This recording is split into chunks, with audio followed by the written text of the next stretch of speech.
que théorie des relations internationales s'appuie sur l'héritage de Karl Marx et de Friedrich Engels, qui considéraient que les rapports de production et les luttes de classe sont au cœur du fonctionnement des sociétés.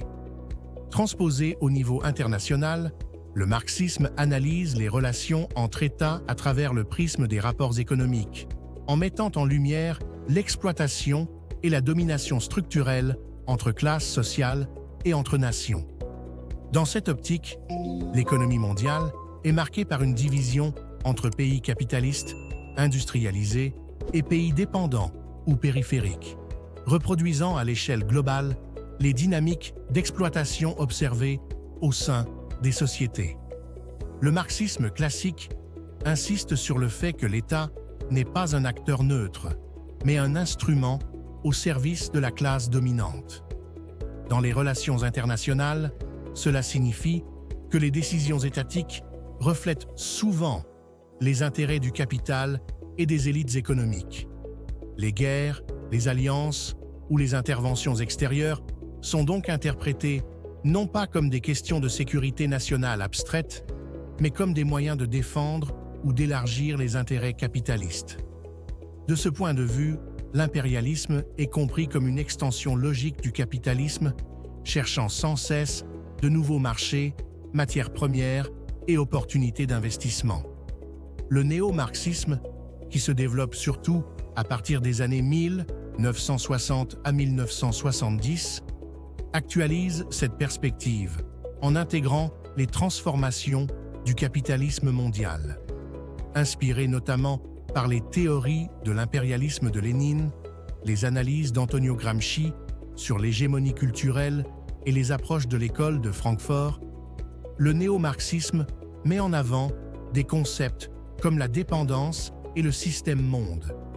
Selon la théorie de la dépendance, les pays du Sud restent piégés dans une relation asymétrique avec le Nord développé, produisant des matières premières à faible valeur ajoutée et important des biens manufacturés, ce qui entretient leur sous-développement.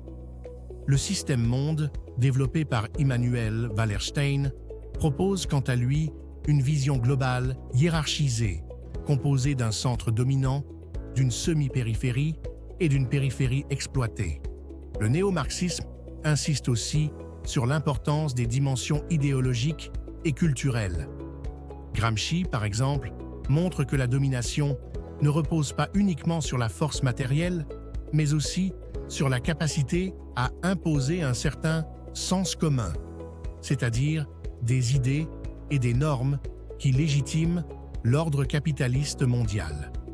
Cela permet de comprendre pourquoi les inégalités internationales persistent sans contestation massive. Elles sont normalisées par des institutions, des discours et des pratiques globales. En somme, marxisme et néo-marxisme apportent une critique radicale de l'ordre international. Ils considèrent que les relations internationales ne peuvent être comprises sans analyser les structures économiques globales et les rapports de domination qu'elles génèrent. Ces approches appellent à transformer le système mondial en profondeur afin de dépasser les logiques d'exploitation inhérentes au capitalisme. N'oubliez pas de vous abonner si cela vous a été utile. À bientôt sur Influence Éducation. Vous êtes passionné par le droit, curieux des relations internationales ou avide de comprendre le monde qui vous entoure? Alors, Influence Éducation est faite pour vous. Une chaîne YouTube animée par Bondieu Rouel qui vulgarise le savoir et vous connecte aux enjeux d'aujourd'hui et de demain. Abonnez-vous dès maintenant et devenez acteur du changement par la connaissance.